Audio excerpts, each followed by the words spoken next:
It is about that time. Marvel Rivals has a lot of backstory for each character with Easter eggs for characters that may join the game in the future and storylines that may be explored in later seasons. It is a lot of reading, so I am here to catch you up so you can keep playing the game. Welcome to another episode of our Marvel Rivals lore series, where this time we learn how Marc Spector, the Moon Knight, became a rival. And we are covering Moon Knight on this episode because it was suggested by Sak Sheum and XWB in the comments of a previous episode. If you'd like to suggest who we cover next, simply leave a comment here on this video, or you can join our Discord server where we have a channel where you could do just that, but over on Discord. Do you get it? It's there, but over on Discord. And if you would like to watch videos early, or you just want to support the channel, consider becoming a YouTube channel member. You get a badge next to your name, you get access to emotes, early videos like I just mentioned. And on top of that, you may be picked next to become my avatar. Maybe. And with that, welcome to Chapter 1, The Dusk of the New Moon. The story begins where all stories should.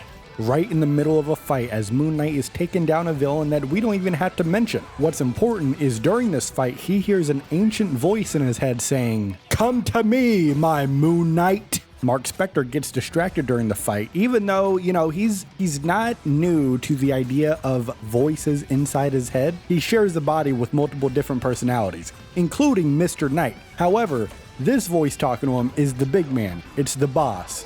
It is Khonshu, the god of the moon. Now, Marc Spector tries to prioritize the fight he's currently in, but suddenly he had a pain right in his skull. And then Marc Spector said, "Ah."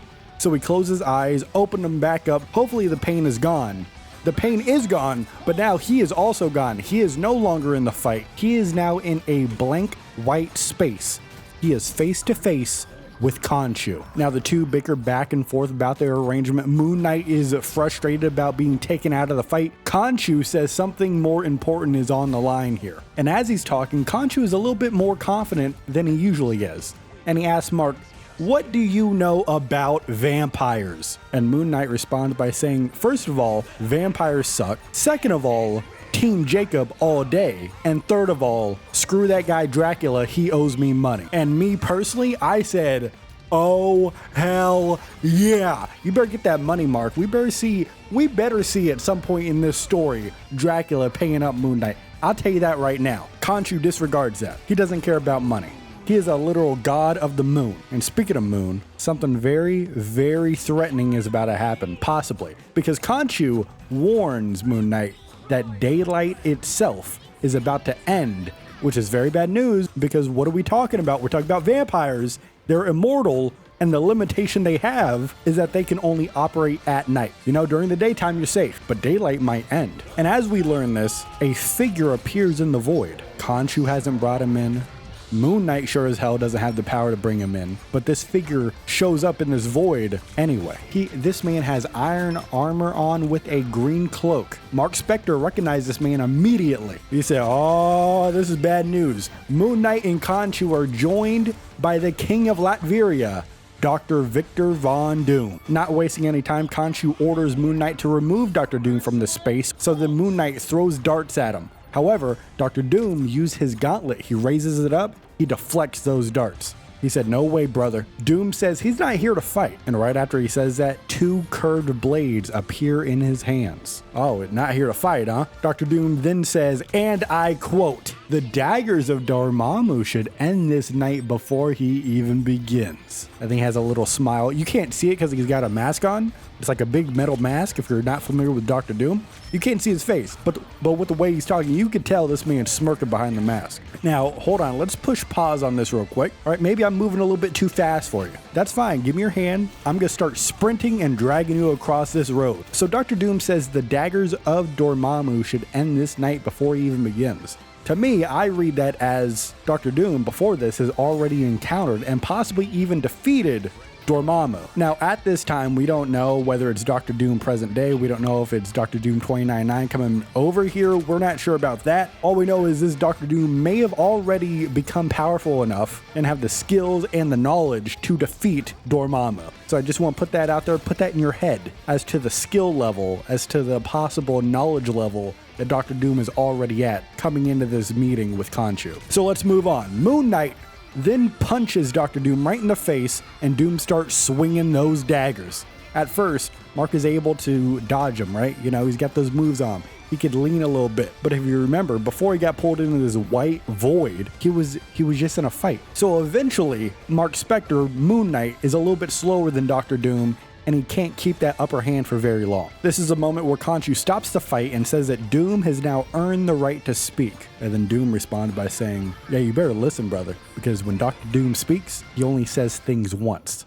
So then Dr. Doom says, let me lay it down for you like this. He says, Khonshu, you and me both know that vampires come from a curse in the Darkhold.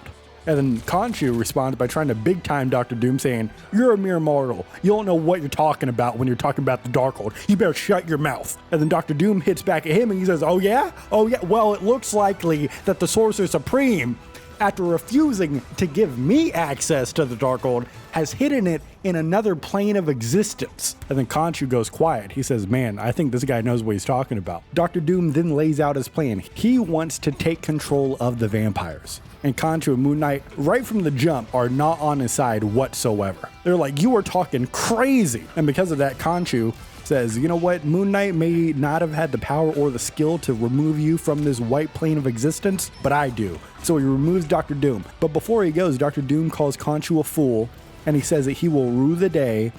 And then Dr. Doom promises one way or another, he will get his way. So now Dr. Doom is gone. Khonshu now has a new goal, retrieve the Darkhold.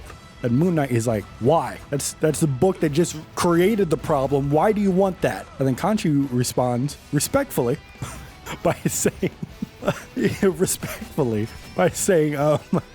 I hope you guys during the series like can appreciate the way I'm telling these stories. I'm kind of taking creative liberties to make it a little bit more fun. I hope you would appreciate that. These videos aren't meant to go beat by beat on how these stories go. I'm trying to interpret them and then lay that out for you. I hope you appreciate my approach. But Khonshu, in my mind, respectfully responds by saying, even though the book holds the curse that created the vampires, created the problem in the first place, Dracula got a hold of it, was able to turn on the Eternal Night. It also has another spell in that book called the Montesi Formula, and that one can end the vampires for good. All right. Now, Khonshu tasks Moon Knight with dealing with the vampire problem while Khonshu is off looking for the Darkhold. Moon Knight immediately tries to pawn that kind of fight against the literal vampire killer, Blade, because Moon Knight is like, well, Marc Spector more specifically is like, yo, this is like, I could do this fight, but like, this isn't what I'm built for. And Khonshu is like, you're my avatar. You fight for my vengeance. Blade isn't my fighter, but also Khonshu then admits that Blade is currently unavailable. Now, hold on. Let's do another pause. Let's step back a second. In a previous story, we've already covered the return of Blade. We know in the future, Blade comes back, right? He was missing for a bit. He's back now. Now as in the future. Not right now as in this story. So at this point, Blade is still gone. It's up to Moon Knight. And that, my rivals, is the end of chapter 1. Now, first thing I want to say, this is our 9th episode of the series. Been having a lot of fun so far. Hopefully you have been having fun as well. We have a long way to go with these stories. For just the base roster of heroes that we got at launch, we're now just coming up on like a third of the heroes, okay? We got a lot of story to cover. However, to celebrate 10 episodes, I think it would be fun if we did a little informational type video, you know, do a little special episode where we take a step back and look at the events that we've covered so far in the bigger picture. So that's going to be our 10th episode. It's the announcement right here. We're going to be placing each story we've covered into the universe, or well, they call them chronoverses here. We're going to place them where I think they belong to and then lay out the events chronologically within those chronoverses.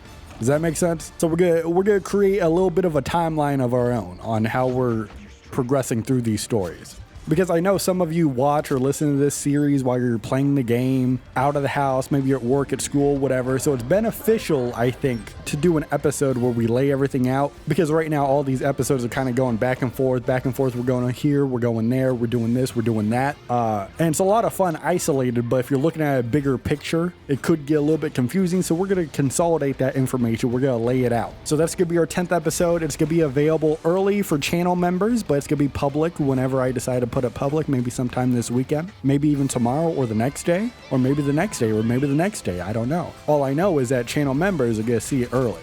Okay. But this Moon Knight story was pretty good, man. Dr. Doom and Khonshu going face to face arguing, man. And then Dr. Doom having a little bit, like the tiniest bit of information. He had like the upper hand on Khonshu. Khonshu was like at a disadvantage.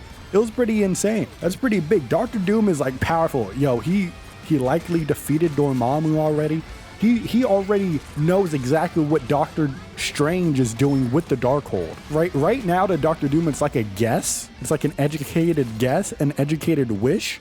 But like, we've already covered that story with the Scarlet Witch. We already know that Dr. Doom is like 100% right in what happened to the Darkhold. So that's pretty crazy. They're building up Dr. Doom to be a real menace, and I love it. But what did you think? Let me know down in the comments. Let me know who you want us to cover in future episodes. Please leave a like on the video if you liked it. It helps it get out to more people. I would appreciate that. Again, if you want to support us, become a channel member, would appreciate that as well. With all of that said though, I thank you for watching, but you had to remember, even though I thank you for watching, you and I, we are rivals till the end. And no matter how many daggers from Dormammu you may throw at me, I am never gonna forget that.